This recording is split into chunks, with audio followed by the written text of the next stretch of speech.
if your dog has goopy eyes, dry eyes, red eyes, or tear stains, this is a great solution. Hi there, I'm Ange, and this is my review of this HICC PET eye gel. It is antimicrobial and has the active ingredient of hypochlorous acid, which is mild and soothing on dogs' eyes.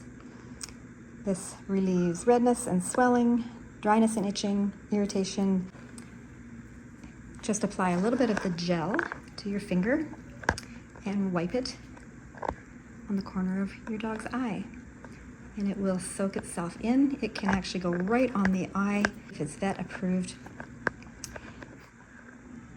It's not in the least bit irritating. Dogs don't seem to mind it. And it's comforting to know that something with natural ingredients in it can be used to help your dog. This can be used on dogs, cats, horses, and they recommend 1 to 2 times a day. It's just for regular maintenance to keep your dog's eyes soft, clean, and free of irritation. HICC PET has a great reputation for their animal products.